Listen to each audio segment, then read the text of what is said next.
Sector stock है। अब हम लोग ऐसे एक स्टॉक के ऊपर बात करेंगे जिसके अंदर एक अपॉर्चुनिटी है कल के लिए ये स्टॉक ऑफ द डे बने और आप इसके अंदर ज़्यादा बेनिफिट मिल सकते हैं कल अगर आप इसको देखें, क्योंकि इसके अंदर ऐसे जगह पर इसने क्लोजिंग दिया है तो कल ये इधर और एक साइड में जा सकता है, तो हम लोग उसका बेनिफिट उठा सकते हैं। तो इस एनालिसिस को अंत तक देखिए, वीडियो को अंत तक देखिए जानने के लिए।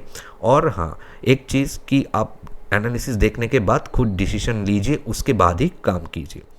नमस्कार दोस्तों, मैं हूं संदीपान, मेरा यूट्यूब चैनल में आपको बहुत बहुत स्वागत है। वीडियो में आगे बढ़ने से पहले अगर आपको बहुत सारे लोग बोलते हैं कि डेमो ट्रेड चाहिए, तो उसके लिए मेरा फ्री टेलीग्राम चैनल और मेरा फ्री व्हाट्सएप चैनल का स्क्रीनशॉट मैंने दिया हूँ। यहाँ पर होना आपका ज़रूरी है, क्योंकि वहाँ पर डेमो ट्रेड के तो देता ही, उसके साथ मैं यहाँ पर मार्केट में कोई भी न्यूज़ आता है तो वहाँ पर शेयर करता हूँ, आपके साथ मेरा कनेक्टिविटी बना रहता है। तो एक जगह होना चाहिए जहाँ पर लाइव मार्केट में भी मेरा व्यू आपके पास मैं शेयर कर पाऊँ। तो उसका लिंक आपको इस वीडियो का डिस्क्रिप्शन बॉक्स में मिल जाएगा, या फिर पिन कमेंट को चेक कीजिए, इस वीडियो का कमेंट सेक्शन को चेक कीजिए, मैं वहाँ पर इसका लिंक दे दिया हूँ। वो फ्री है, वहाँ पर जाइए और वहाँ पर जाके ज्वाइन कर जाइए, वहाँ पर होना आपका ज़रूरी है, ठीक है। अब हम लोग चल पड़ते हैं वीडियो के ऊपर, और इस वीडियो के अंदर हम लोग डिस्कस करेंगे 3 इंट्राडे स्टॉक्स। उसके साथ हम लोग देखेंगे कि निफ्टी और बैंक निफ्टी के अंदर आज किस तरह से काम हुआ और बाज़ार के अंदर क्या सेंटिमेंट है, सारे चीज़ें यहाँ पर डिटेल में हम लोग देखेंगे, एनालिसिस करेंगे, और 3 स्टॉक को डिटेल में वहाँ पर सेंटिमेंट के साथ टेक्निकल एनालिसिस करेंगे। अब हम लोग देखेंगे कि पहले हम लोग निफ्टी 50 को देखेंगे। पहले निफ्टी 50 का क्या सेंटीमेंट था आज हम लोग वो देखेंगे। निफ्टी 50 आज हम लोगों ने देखा कि ओपन होते ही एक बार नीचे आने का कोशिश किया, लेकिन वो सस्टेन नहीं हुआ और ऊपर निकल गया, और ऊपर जाके आज लगभग 230 पॉइंट के आसपास पॉजिटिव जाके क्लोज दिया है। हालांकि 25,000 को क्रॉस नहीं कर पाए, उसके पहले ही ये क्लोजिंग आ गया, तो 24,946 के आसपास कुछ क्लोजिंग दिया है। अब ये चीज़ जो है ये न्यूज़ बेस्ड चल रहा है। आपको पता है कि ईरान और इज़राइल के बीच जो चीज़ें चल रहा है, जो ऑयल का प्राइस है वो आज भी ऊपर है। अब सिनेरियो ये है कि G7 का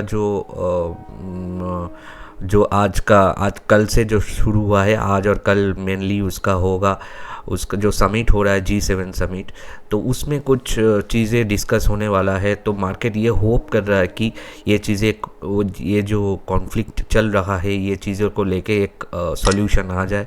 उसके वजह से आज मार्केट ने एक स्टेडी मूवमेंट दिखाया, और अब सिनेरियो जो है सारी चीज़ें डिस्कशन होगा उसके बाद ही आएगा। लेकिन मैं पिछले दिन का एपिसोड में भी आपको बताया था कि इंडियन मार्केट जो है वो तो वीक नहीं है, लेकिन ग्लोबल क्यूज़ की वजह से ये चल रहा है, वोलाटाइल रहेगा। ये लास्ट दिन मैंने बोला था, आज वैसे ही हुआ और कल भी ऐसा ही हो सकता है। तो अभी से कोई भी हम लोग बोल नहीं सकते कि ये रिकवरी हो गया, अब ऊपर ही जाएगा या फिर यहाँ से नीचे चला जाएगा, ऐसे कुछ बोल नहीं सकते। सारे चीज़ें न्यूज़ बेस्ड चल रहा है, तो उसके ऊपर जाके हम लोग देखेंगे। और हम लोग यहाँ पर कल का सिनेरियो बात कर लेते हैं। 5 मिनट में ये स्ट्रॉन्ग बाई दिखा रहा है, 15 मिनट में ये स्ट्रॉन्ग बाई, और डेली टाइम फ्रेम में भी बाई दिखा रहा है। हालांकि कल क्या होगा वो मार्केट ओपन होने से बाद ही, क्योंकि रात में जो न्यूज़ आएगा उसके वजह से कुछ भी हो सकता है। अब हम लोग इसका टेक्निकल चार्ट को एक बार देख लेते हैं, उसके हिसाब से हम लोग काम कर सकते हैं। तो 15 मिनट टाइम फ्रेम का चार्ट देखिए। मैंने लास्ट दिन जो आप लोगों को बोला था 24,500 का रेंज को ब्रेक डाउन नहीं करना चाहिए, और आज देखिए आप वहाँ पर ही इसने ओपनिंग देने के बाद ये ऊपर निकल गया। पूरा दिन एक बार नीचे, यहाँ पर एक बार थोड़ा सपोर्ट लेने के लिए आया, फिर से ऊपर निकल गया। तो एग्जैक्टली वो 24,500 के आसपास ही सपोर्ट लिया। तो ये हो सकता है कि ये निफ्टी का बटम बन जाए, क्योंकि यहाँ पर अगर आप देखें, यहाँ से ये रैली किया था, आज भी वहाँ पर एक सपोर्ट लिया, तो डबल बटम इसने बना दिया है। अब हम लोगों को देखना चाहिए क्या हो सकता है। अब अगर हम लोग यहाँ से एक बार इसका रिट्रेसमेंट निकाल लेते हैं, तो आप देख सकते हैं कि सिनेरियो जो आ रहा है निफ्टी का 3% का रेंज 25,050 के आसपास जो कि यहाँ पर आ रहा है, ये इसका अभी कल के लिए रेजिस्टेंस बन सकता है। तो इस एरिया को अगर ये ब्रेकआउट करते हैं तो फिर से ये हाई के आसपास बन जाएगा, नहीं तो फिर से यहाँ से रिटर्न आएगा और इसके बीच ही काम करेगा। नीचे की तरफ सपोर्ट जोन जो हो रहा है 24,700 24,800 के आसपास, 780 के आसपास, इसके नीचे अब फिर से इसको नहीं आना है। ये अगर इसके नीचे फिर से आएगा तो कहीं ना कहीं ये एरिया फिर से चेक कर सकता है। तो ये सीन चलेगा कल के लिए हम लोग का, ऊपर की तरफ 25,050, नीचे की तरफ 24,800, इसके बीच ही काम होना चाहिए कल के हिसाब से। हम लोग उसके लेवल के आसपास अगर ऊपर यहीं पर जाते हैं और यहाँ से अगर रिटर्न करते हैं तो पुट को बाई करेंगे पहले हाफ में, और अगर हम लोग पहले हाफ में देखते कि ये यहाँ पर सपोर्ट लेके फिर से ऊपर जाने का कोशिश कर रहा है तो कॉल को बाई करेंगे। लेकिन एक बात, 24,800 को अगर ब्रेक डाउन कर देते हैं तो हम लोग पुट में बैठ जाएंगे, ठीक है। तो यही हम लोगों का प्लान ऑफ एक्शन रहेगा कल के लिए। अब हम लोग बैंक निफ्टी का सिनेरियो देख लेते हैं। बैंक निफ्टी में क्या हुआ, बैंक निफ्टी भी सेम चीज़ें हुआ, ये भी लगभग 1%, 400 पॉइंट पॉजिटिव क्लोजिंग दिया है और इसमें 5 मिनट में बाय, स्ट्रॉन्ग बाई दिखा रहा है, 15 मिनट में बाई, डेली टाइम फ्रेम में बाई। लेकिन इसका भी सेम हुआ जैसे निफ्टी ने किया, पूरा बाजार ने किया। बाहर का मार्केट में भी थोड़ा G7 के वजह से थोड़ा पॉजिटिविटी आ रहा है। तो अगर आप इसका स्कैन देख ले, कल का हाई था, लास्ट डे का हाई को ब्रेक किया, 20 EMA के 1 डे टाइम फ्रेम का 20 EMA को इसने ब्रेकआउट किया है। तो अब इसका अगर हम लोग चार्ट एक बार देख लेते हैं कि बैंक निफ्टी का, तो ये भी मैंने आप लोगों को एक चीज़ बताया था कि ये 55,000 के लेवल को नीचे नहीं जाना चाहिए, तो ये नहीं गया। आज इसने जो लो लगाया 55,100 200 के आसपास, 160 150 के आसपास कुछ लो लगाया, ओपनिंग लो था, और उसके बाद पूरा दिन ऊपर निकल गया। अगर इसको हम लोग एक बार रिट्रेसमेंट कर लेते हैं तो आपके सामने मैं लेवल दे पाऊँगा। इसका 38% का जो एरिया है अभी ये चल रहा है 55,973 पे क्लोजिंग दिया है, 53,600 और 300 का इसका स्ट्रॉन्ग रेजिस्टेंस जोन है। इसको अगर ये ब्रेकआउट करते हैं तो हम लोग कॉल ऑप्शन को वहाँ से देख सकते हैं, इस एरिया की ऊपर से, यानी कि 56,300 के ऊपर अगर सस्टेन होते हैं तो हम लोग इसको वहाँ से कॉल ऑप्शन को देखेंगे। अदरवाइज़ यहाँ पर अगर रेजिस्टेंस होके एक रेड कैंडल बना देते हैं और उसके नीचे से हम लोग पुट ऑप्शन को बाय करेंगे। तो हम लोग बोथ साइड ये मूवमेंट हो सकता है, निफ्टी बैंक निफ्टी दोनों साइड ही हम लोगों को देख के इंट्राडे में, जैसे हम लोग दोनों साइड देख के काम करते हैं, ज़्यादा दूर तक सोचने का भी ज़रूरत नहीं है क्योंकि पिक्चर क्लियर नहीं है, दूर का पिक्चर अभी भी क्लियर नहीं है। मैं बार बार बोल रहा हूँ, वोलेटाइल होगा तो ट्रेंड के हिसाब से छोटा छोटा स्टॉप लॉस लगा के हम लोग काम कर सकते हैं। और अगर हम लोग देखते कि नीचे आते हैं तो इसका 78% का एरिया 55,500 इसका स्ट्रॉन्ग सपोर्ट जोन है। तो नीचे आने से यहाँ से अगर एक ग्रीन कैंडल रिवर्सल देते उसके ऊपर से हम लोग कॉल को बाई करेंगे। लेकिन फिर से मैं एक बात बोल रहा हूँ, ये 55,500 के नीचे अगर यहाँ से काटते हैं तो हम लोग पुट ऑप्शन पे काम करेंगे, ठीक है। तो ऐसे हम लोग प्लान बना के कल देख सकते हैं, इसके ऊपर काम कर सकते हैं। अब हम लोग 3 स्टॉक के ऊपर बात करेंगे, लेकिन उसके पहले लास्ट एपिसोड में मैं जो 3 स्टॉक दिया था उसको मैं रिव्यू कर दूंगा, देखते हैं क्या हुआ है उसके ऊपर। पहले मैंने बताया था जो स्टॉक वो था यूपीएल के अंदर। यूपीएल में हम लोगों का जो बाइंग लेवल वो एक्टिवेशन दिखाया आज, तो हम लोगों का सेलिंग लेवल हम लोग हटा देते हैं, इसका बाइंग लेवल एक्टिवेशन हुआ था अगर आप देखें तो 637 का, ठीक है। तो अब देखिए मैंने जो लेवल दिया था यहाँ पर इसने एक्टिवेशन दिखाया, तो उसके बाद अब देखिए 644 के ऊपर जाके क्लोजिंग आया है जो कि हम लोग का टारगेट था, हिट हुआ है, ठीक है। सेकंड जो था bank of Baroda, bank of Baroda के अंदर हम लोगों का सेलिंग जोन यहाँ पर एक्टिवेशन हो गया था। अगर आप देखें कि बैंक ऑफ बड़ौदा यहाँ पर हम लोगों ने देखा कि सेलिंग जोन का यहाँ पर एक्टिवेशन हुआ था आज सुबह 9:30 बजे के आसपास, और ये देख सकते हैं कि हम लोग का सेलिंग जोन जो मैंने दिया था 238 उसने एक्टिवेशन दिखाया।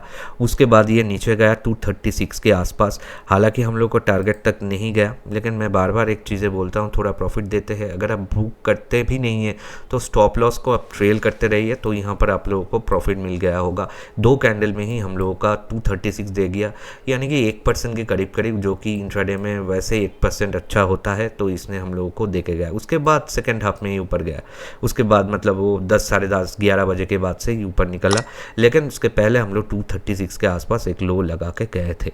अब और जो हम लोगों ने बात किए थे JSW एनर्जी के अंदर हम लोग देखते क्या हुआ। JSW एनर्जी हम लोगों का लेवल एक्टिवेशन नहीं हुआ। हाल यहाँ पर अगर आप देखें कि ये यहाँ पर ओपनिंग हुआ था हम लोगों का सुबह, उसके बाद जो बाइंग लेवल सेलिंग लेवल जो भी था हम लोगों का दोनों के अंदर ही काम होता रहा और ये नॉट एक्टिव था। यानी कि तीनों में से 2 स्टॉक हम लोगों का एक्टिवेशन मिला है। एक था हम लोगों का जो बैंक ऑफ बड़ौदा और एक था यूपीएल के अंदर तो टारगेट हिट हुआ है। बैंक ऑफ बड़ौदा के अंदर हम लोग का 1% के करीब करीब प्रॉफिट बुकिंग दिया है। तो ये अगर आपको मैच करवाना है जो मैंने अभी रिव्यू किया इसका एपिसोड, यानी कि 16 जून के लिए जो मैंने एपिसोड डाला था, वो मेरे चैनल के अंदर आपको मिल जाएगा। एंड स्क्रीन में भी मैं जोड़ दूंगा, एक बार उसको चेकआउट कर लीजिए क्या मैंने बोला था, उसके साथ आज किस तरह से काम हुआ, जो मैंने रिव्यू किया वो मैच करवा लीजिए। ठीक है, अब हम लोग 3 स्टॉक के ऊपर चलेंगे। पहला स्टॉक हम लोगों का रहेगा HDFC लाइफ के ऊपर, और पहले उसका सेंटीमेंट समझ लेते हैं HDFC लाइफ का। HDFC लाइफ जो है 770 के आसपास क्लोजिंग दिया है। अगर आप इंट्राडे स्कैन को देखें तो ये कल का जो लास्ट डे का जो हाई था ब्रेकआउट किया है, 20 EMA 1 डे में ब्रेकआउट किया है, 5 दिन का ब्रेकआउट दिखाया है। और इंश्योरेंस सेक्टर में थोड़ा पॉजिटिव न्यूज़ आ रहा है, इसके वजह से ही ऊपर गया है। अब इसका अगर 5 मिनट में देखें आप स्ट्रॉन्ग बाई, 15 मिनट में भी देखें strong by, daily time frame में भी देखें बाई, तो तीनों में ही बाई दिखा रहा है, तो इसके अंदर बाई पॉसिबिलिटी है। लेकिन हम लोगों को दिमाग में ये मतलब ये सोच के जाना नहीं चाहिए कि ये ऊपर ही जाएगा। हम लोग इंट्राडे में काम करेंगे, लेकिन हम लोगों का ट्रेंड फॉलो करना है। अगर बाई ट्रेंड आते हैं तो उसको इग्नोर नहीं करना है, यही बात मैं बोल रहा हूँ। तो ये इसका जो सेंटीमेंट है ये तो बाई है, लेकिन चार्ट में हम लोग अगर इसको एनालिसिस करते हैं तो देख लेते हैं बाइंग सेलिंग क्या हो सकता है। तो अगर आप देखें बाई का चांसेस इसका ज़्यादा है। अगर आप देखें कि इसने ये एक वी शेप में इसने रिकवरी किया है, अगर आप देखें ये देखिए एक वी शेप में इसने रिकवरी किया है, जिसके अच्छा होता है, जो कि यहाँ पर इसका हाई को भी काटा है, एक ब्रेकआउट जैसा यहाँ पर दिखाया है। तो अब इसका अगर हम लोग रिट्रेस कर लेते हैं तो यहाँ से अगर हम लोग एक रिट्रेसमेंट लगा लेते हैं तो ये देख सकते हैं आप कि इसका जो अभी 772 के आसपास क्लोजिंग दिया है, लेकिन ये जो ब्रेकआउट जोन है 773 के ऊपर है, तो इसका बाइंग जोन इसके ऊपर आएगा, यानी कि 773 के ऊपर, ये लेवल के ऊपर कल एक कैंडल होना चाहिए। आप मान लीजिए कल ये गैप अप ओपन हुआ, बहुत मतलब 778 779 के ऊपर ओपन हुआ, तो इंतज़ार कीजिए, एक बार इस लेवल के आसपास आने दीजिए। तो हम लोग मान लीजिए 773 नहीं आया, 774 के आसपास भी आया तो भी हम लोग उसको देख सकते हैं, एक रिवर्सल कैंडल हम लोग देख सकते हैं। लेकिन उसको हम लोग अगर नीचे चले आते हैं पहले कैंडल में ही, तो क्रॉस ओवर करने में हम लोग इसको इसके ऊपर से बाई करेंगे। तो लेवल क्या रहेगा इसका, ये रहेगा हम लोग का बाइंग लेवल, बाई अबव हम लोगों का जो रहेगा बाई अबव 773। स्टॉप लॉस क्या लगाएंगे हम लोगों का, इसका 23% का एरिया जो कि आ रहा है 765, यानी कि हम 8 पॉइंट का स्टॉप लॉस है। तो पहला टारगेट 1:1 781, सेकेंड टारगेट 1:2 789। तो ये हो गया हम लोग का बाइंग लेवल। तो ये अब हम लोग देख लेते हैं कि अगर सेल एक्टिवेट होता है तो क्या होता है। सेल एक्टिवेशन होने के लिए इसको यहाँ से रिवर्सल होना पड़ेगा, यानी कि ये एक बार यहाँ से रिजेक्शन होके नीचे आना पड़ेगा, और इसका जो 23% का एरिया 765 उसके नीचे आना पड़ेगा, और उसके नीचे आके एक कैंडल ऐसे क्लोज देना पड़ेगा, ठीक है, इसको क्रॉस करके। तो उसके नीचे से उस कैंडल का हम लोग उसको शॉर्ट सेल करेंगे, यानी कि 765 के नीचे से। तो लेवल क्या रहेगा, सेलिंग लेवल जो रहेगा हम लोगों का सेल बिलो 765। स्टॉप लॉस क्या लगाएंगे 773 का, यानी कि वो ब्रेकआउट जोन का 773 का, यानी कि 8 पॉइंट का स्टॉप लॉस। तो टारगेट क्या रहेगा, पहला टारगेट रहेगा हम लोगों का 1:1 के हिसाब से 757, सेकेंड टारगेट 749। तो ये हो गया हम लोगों का बाइंग एंड सेलिंग लेवल। लेकिन एक बात मैं क्लियर करना चाहूँगा कि दोस्तों यहाँ पर जो भी व्यू मैं देता हूँ, जो भी लेवल मैं देता हूँ, ये मेरा ओन फाइंडिंग्स है, ये मेरा खुद का ओपिनियन है, ये कोई मतलब टीप कॉल कुछ भी नहीं है। तो ये मैं एनालिसिस करके आपके सामने एक एग्जांपल, एक ट्रेनिंग पर्पस, इसको एजुकेशनल पर्पस देता हूँ। तो अगर आपको ट्रेड करना है तो आपके फाइनेंशियल एडवाइज़र के साथ बात कीजिए, खुद भी एनालिसिस कर सकते हैं, उसके बाद खुद का रिस्क लेना चाहिए आपको, और रिस्क एपेटाइट समझने के बाद ही आप ट्रेड कीजिए। क्योंकि ये जो वीडियो है, this video is purely for educational and case study and training purpose, ठीक है। अब हम लोग सेकेंड व्यू में चलेंगे। सेकेंड जो व्यू रहेगा हम लोगों का रहेगा JSW स्टील के ऊपर। तो अब हम लोग JSW स्टील का जो है एक बार देख लेते हैं क्या हुआ। तो ये आज 1.5% के ऊपर क्लोजिंग दिया है, 1004 के आसपास कुछ रेट में क्लोजिंग दिया है। इसको देखने से पहले मैं स्क्रीन पे आप देख सकते हैं कि अगर आप इंट्राडे ऑप्शंस के ऊपर काम करते हैं तो ये मेरा intraday options premium support group है, जहाँ पर लाइव मार्केट में मैं हैंड होल्डिंग सपोर्ट देता हूँ। मतलब ये जो लोग इंडेक्स में काम करते हैं, निफ्टी, बैंक निफ्टी, जहाँ पर जो भी काम करते हैं, तो hand holding live market support वहाँ पर देता हूँ। आज भी आप देख सकते हैं आज का परफॉर्मेंस, आज भी हम लोगों ने वहाँ पर प्रॉफिट बुक करवाया। तो यहाँ पर बहुत सारे मेंबर्स है, अगर आपको उसके अंदर ज्वाइन करना है तो आप ज्वाइन कर सकते हैं। और अगर आप इक्विटी स्टॉक्स के ऊपर भी काम करते हैं, उसके लिए भी अलग सा प्रीमियम सपोर्ट ग्रुप है व्हाट्सअप के अंदर। कहाँ पर बाई करना है, कहाँ पर सेल करना है, कहाँ पर स्टॉप लॉस लगाना है, सारी चीज़ें जो मेरा ओन ट्रेड होता है वो वहाँ पर मैं शेयर करता हूँ, और बहुत सारे लोग उसको फॉलो करते हैं। तो अगर आप ऐसे यहाँ पर हैंड होल्डिंग प्रीमियम सपोर्ट के अंदर ज्वाइन करना चाहते हैं, आप देख सकते हैं इक्विटी के ऊपर और ऑप्शंस के ऊपर, दोनों के अंदर है। कोई भी आपको चाहिए तो आप स्क्रीन पे दिया हुआ व्हाट्सअप नंबर पे व्हाट्सअप कर सकते हैं। व्हाट्सअप करके वहाँ पर अगर आप मेंबरशिप चाहिए तो व्हाट्सअप करके मेंबरशिप ले सकते हैं। अब हम लोग इसका JSW स्टील लिमिटेड का देख लेते हैं। कल का जो हाई था ब्रेकआउट किया है, इसके अंदर अब अगर देखें 20 EA में ब्रेकआउट हुआ है 1 डे का, 50 DA में ब्रेकआउट हुआ है 1 डे का, और 100 DA में भी ब्रेकआउट हुआ है 1 डे का, जो कि ह्यूज अपॉर्चुनिटी है। 5 मिनट में ये न्यूट्रल दिखा रहा है, 15 मिनट में न्यूट्रल, लेकिन डेली टाइम फ्रेम में इसको बाई दिखा रहा है। तो कहीं ना कहीं इसके अंदर एक बाइंग चांसेस है, क्योंकि ब्रेकआउट तो दिखाया है। अब इसको हम लोग अगर चार्ट में फिर देख लेते हैं, 15 मिनट टाइम फ्रेम का चार्ट मैंने ओपन किया है। तो इसको अगर आप चार्ट पे देखें तो आप देख सकते कि इसने यहाँ पर 982 का ये यहाँ पर लो लगाया था, उसके बाद ये 1011 तक गया था। अब अगर इसको हम लोग एक बार रिट्रेसमेंट कर लेते हैं तो यहाँ से, तो आपके सामने पिक्चर क्लियर आ जाएगा। आप देख सकते कि ये यहाँ पर एक हाई लगाया 1011 का, जो कि इस एरिया का, अगर आप देखें टोटल एरिया का जो है इसका 62% का रिट्रेसमेंट एरिया है। अब 78% का रिट्रेसमेंट एरिया है और 62% के आसपास क्लोजिंग दिया है। अब ये कल यहाँ से कोई भी जगह से सपोर्ट लेके अगर यहाँ से इसको क्रॉस ओवर करे और ये 78% के ऊपर एक कैंडल उसके ऊपर ब्रेकआउट करके क्लोजिंग दे दे ऐसे, ठीक है, ऐसे इसको क्लोजिंग दे दे, तो हम लोग वहाँ से उसको बाई कर सकते हैं, ठीक है, 1011 के ऊपर से। तो लेवल क्या रहेगा JSW स्टील का, बाई 1011, ठीक है। और स्टॉप लॉस क्या लगाएंगे हम लोग का 62% का जो एरिया है 1004 का, यानी कि 7 पॉइंट ऑनली इसका स्टॉप लॉस है। तो टारगेट होगा 1:1 के हिसाब से 1018 का और 1025 का।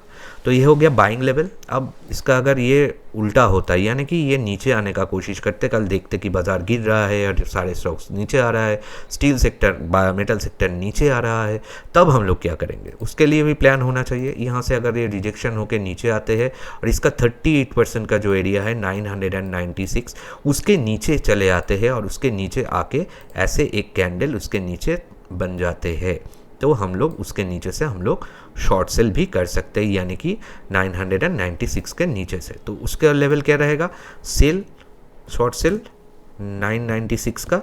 स्टॉप लॉस क्या लगाएंगे तब हम लोग, इसका जो 62% का एरिया है, यानी कि स्टॉप लॉस रहेगा 1004 का, यानी कि आपका 8 पॉइंट का स्टॉप लॉस बन गया। तो पहला टारगेट जो रहेगा 1:1 के हिसाब से 988 और सेकंड टारगेट जो बनेगा 980। तो ये हो गया हम लोगों का दोनों लेवल, बाइंग एंड सेल। फिर से मैं बोल रहा हूँ कि दोस्तों जो भी व्यू देता हूँ सारे चीज़ें education and case study purpose होता है। तो एक वहाँ पर आप खुद के रिस्क एपेटाइट को समझने के बाद ही ट्रेड लीजिए। अब हम लोग चल पड़ेंगे हम लोग का थर्ड व्यू, जो कि रहेगा वेदांता के ऊपर। वेदांता एक मेटल सेक्टर स्टॉक है। अब हम लोग ऐसे एक स्टॉक के ऊपर बात करेंगे जिसके अंदर एक अपॉर्चुनिटी है कल के लिए ये स्टॉक ऑफ द डे बने और आप इसके अंदर ज़्यादा बेनिफिट मिल सकते हैं कल अगर आप इसको देखें, क्योंकि इसके अंदर ऐसे जगह पर इसने क्लोजिंग दिया है तो कल ये इधर और एक साइड में जा सकता है, तो हम लोग उसका बेनिफिट उठा सकते हैं। तो इस एनालिसिस को अंत तक देखिए, वीडियो को अंत तक देखिए जानने के लिए। और हाँ, एक चीज़ कि आप एनालिसिस देखने के बाद खुद डिसीजन लीजिए, उसके बाद ही काम कीजिए। अब इसका एनालिसिस करने से पहले मैं छोटा सा आपको रिक्वेस्ट करूंगा कि दोस्तों एक लाइक ज़रूर कर देना अगर अच्छा लगते हैं। डेली बेसिस आप लोगों को हेल्पिंग पर्पस में देता हूँ। एक लाइक करने से आपका कोई नुकसान नहीं है, लेकिन मेरा वहाँ बहुत गेन होता है, क्योंकि क्या गेन होता है, मेरा मोटिवेशन गेन होता है अगले दिन व्यू देने के लिए। तो एक लाइक करके जाना है और कमेंट करके बताना है आज का मार्केट आपको कैसा लगा, कल क्या हो सकता है। आपके पास कोई भी नॉलेज हो आप शेयर कीजिए बाकियों के साथ, और कोई भी डाउट हो पूछ सकते हैं कमेंट सेक्शन में, डिस्कस कर सकते हैं बाकियों के साथ, मेरे साथ। तो एक कमेंट छोड़ के जाना है। और हाँ, ये मेरा नया जो यूट्यूब चैनल है, तो क्योंकि मेरा जो पुराना चैनल है कुछ टेक्निकल प्रॉब्लम चल रहा है उसके अंदर, तो मैंने इसको नए ओपन किया है। तो मेरा जो पुराना व्यूअर्स है, जो नए आ रहे हैं, थोड़ा सपोर्ट कर दीजिए इस चैनल को सब्सक्राइब करके, और पास में बेल आइकन को ऑन कर दीजिए ताकि आपके पास नोटिफिकेशन मिल जाए। अब वेदांता को देख लेते हैं। वेदांता का 5 मिनट अगर आप देखें, ये बाई न्यूट्रल टू बाई बता रहा है, 15 मिनट बाई बता रहा है, डेली में स्ट्रॉन्ग बाई बता रहा है। कल का हाई को ब्रेकआउट करके इसने क्लोजिंग दिया है और आज ये 6 पॉइंट के आसपास कुछ ऊपर लगाया है। अब हम लोग इसको अगर देखते हैं, वेदांता को ओपन कर लेते हैं। ये रहा वेदांता का चार्ट। तो अगर आप देखें वेदांता ने क्या किया, यहाँ पर एक बड़ा सा कैंडल ओपनिंग के टाइम में बना है, जो कि रिवर्सल कैंडल बन सकता है, क्योंकि लास्ट दिन के उसको लो को काटा था, उसके बाद उसको रिजेक्ट करके ऊपर चला आया। तो अब इसको अगर हम लोग देख लेते हैं एक बार रिट्रेस करके, तो हम लोगों का सीन क्लियर आ जाएगा। अगर हम लोग देखते हैं कि इसका रिट्रेसमेंट हम लोग लगा लेते हैं।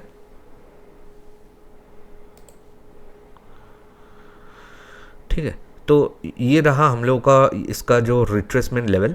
तो रिट्रेसमेंट लेवल हम लोगों का जो है ये आ गया है, इसका 23% के आसपास कुछ क्लोजिंग दिया है। और ये जो हाई बनाया है अभी ये चल रहा है 463 के आसपास। और इसका जो एरिया है, ये जो हाई है, इसको ब्रेकआउट करना चाहिए यहाँ पर, यानी कि इस एरिया पे,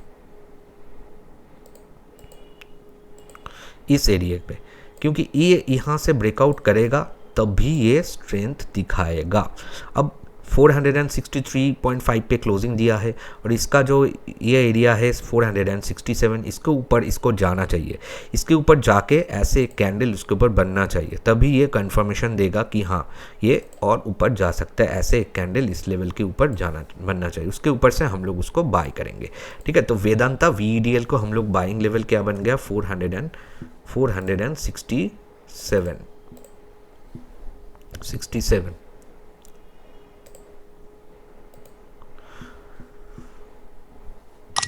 स्टॉप लॉस कहाँ पर लगाएंगे हम लोग, वैसे तो अभी जो रेट चल रहा है वहीं पे हम लोग का स्टॉप लॉस होगा, क्योंकि उसका 23% का एरिया है। 463 का हम लोग स्टॉप लॉस मेंटेन करेंगे और 4 पॉइंट का, यानी कि 1:1 के हिसाब से 471 इसका हो गया पहला टारगेट, और 1:2 के हिसाब से 475 इसका हो गया सेकेंड टारगेट। अब सिनेरियो 2 क्या हो सकता है, ये हो सकता है कि यहाँ पर इसने रिजेक्शन कर दिया, नीचे चले आए, और इसका जो 38% का एरिया है 458 इसके नीचे चले आए, और उसके नीचे आके एक कैंडल ऐसे इसके नीचे बना दी, यहाँ पर ऐसे एक कैंडल यहाँ इसके नीचे बना दी, तो हम लोग उसको उसके नीचे से शॉर्ट सेल भी कर सकते हैं। तो लेवल क्या रहेगा उसका 450 सेल बिलो 458, और स्टॉप लॉस क्या लगाएंगे, 465 का स्टॉप लॉस हम लोग लगा लेंगे, क्योंकि इसका 23% का एरिया है। स्टॉप लॉस जो रहेगा 463 का, 5 पॉइंट का स्टॉप लॉस। तो पहला टारगेट जो रहेगा 1:1 के हिसाब से 453, सेकंड टारगेट जो रहेगा 448। तो ये हो गया हम लोगों का वेदांता का एनालिसिस अपने रिस्क एपेटाइट के हिसाब से देख के काम कीजिए। तो ये था दोस्तों आज का एपिसोड। एंड स्क्रीन पे देखिए मैंने एक स्विंग ट्रेड के ऊपर 5 स्टॉक बताया था, उसका एपिसोड मैंने एंड स्क्रीन में जोड़ दिया है, उसको जाके एक बार देख लेना। आप हो सकता है कि आपको वहाँ पर कुछ बेनिफिट मिल जाए, तो मैंने उसको बनाया था, उसको जाके एक बार देख लेना। और लास्ट डे का जो एपिसोड था तो वो भी मैंने जोड़ दिया हूँ, क्योंकि इसको मैंने रिव्यू किया था, उसको जाके मैच करवा लेना। आशा करता हूँ वीडियो आपको अच्छा लगा है। लाइक कमेंट शेयर ज़रूर करना। मिलते हैं कल मार्केट आवर्स के बाद, तब तक के लिए सबको नमस्कार। जय हिंद, जय भारत।